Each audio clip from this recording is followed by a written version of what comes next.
Bom, no último vídeo, quando a gente trabalhou, né, com a somatória de momentos em relação a eixo y sendo igual a zero, a gente encontrou então, né, essa equação, né, que diz então que o produto de inércia ele tem que ser igual a zero, né? E a gente viu então que para o produto de inércia ser igual a zero, a gente vai ter que trabalhar com um eixo, né, YZ, e esse eixo YZ vai ter que ser aí o eixo principal de inércia da minha seção transversal.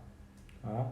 Bom, então, quando a gente trabalhou lá com a flexão simétrica, né, a gente trabalhou aqui ó, com eixos que tem seção transversal simétrica, né, ou pelo menos um dos eixos era um eixo de simetria. E a gente sabe, quando a gente tem pelo menos um eixo de simetria, o meu produto de inércia ele é igual a zero. Né? Então, a gente sabe que esses eixos aqui são os eixos principais de inércia. Né?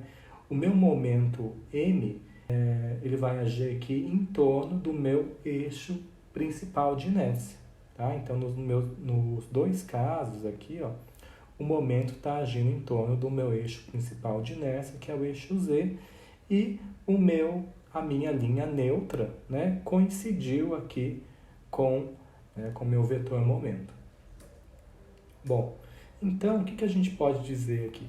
Que a minha linha neutra ela vai coincidir com a direção do momento se e somente se o vetor momento fletor M estiver direcionado ao longo de um dos eixos principais da seção transversal. Né? Então, como em todos os casos que a gente viu, um momento ele estava direcionado, ele era aplicado em relação a um eixo principal, esse meu vetor momento coincidia com a minha linha neutra. Tá?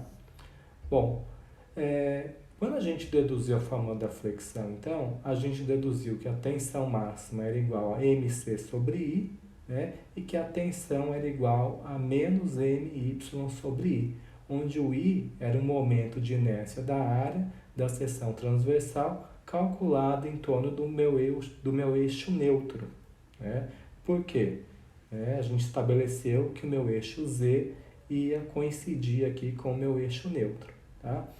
Bom, mas agora, quando a gente vai trabalhar com um eixo qualquer, que ele não é simétrico, a gente viu que esse momento de inércia não precisa mais ser em relação ao eixo neutro.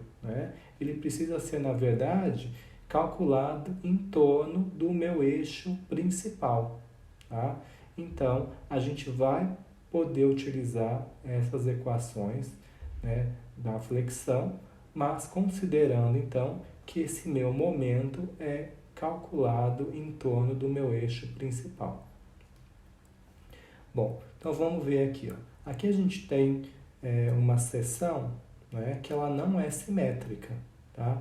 Eu tenho aqui o meu centroide, eu estabeleci aqui um eixo Y e um eixo Z, e eu tenho aqui o meu momento que está sendo aplicado em torno desse meu eixo Z. Mas esses eixos YZ, eles não são o eixo principal de inércia. Tá? Então, nesse caso, o meu vetor momento não está coincidindo aqui com a minha linha neutra. Tá? Bom, como que eu faço então para resolver um problema desse tipo?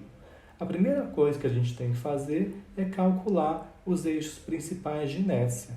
Então, aqui nessa figura, a gente tem os eixos principais de inércia. Como a gente faz para calcular esses eixos principais de inércia? A gente pode utilizar a metodologia de transformação de inércia ou do círculo de Mohr, que estão descritas lá no apêndice A4 do nosso livro de referência. Tá? Bom, então a gente tem aqui os nossos eixos principais de inércia. Se o meu momento ele for relacionado a um dos eixos principais, a gente sabe o quê? Que a minha linha neutra vai coincidir com o meu vetor momento. Então, a minha linha neutra vai coincidir aqui com o vetor momento, que vai coincidir, então, com o meu eixo Z principal. Mas, se a gente não tiver o meu vetor momento sendo aplicado, né, em relação aos meus eixos principais, a gente não vai ter, então, a minha linha neutra coincidindo com o meu vetor momento. É o que a gente vê aqui na figura, né? E o que a gente tem que fazer, então, para resolver esse tipo de problema?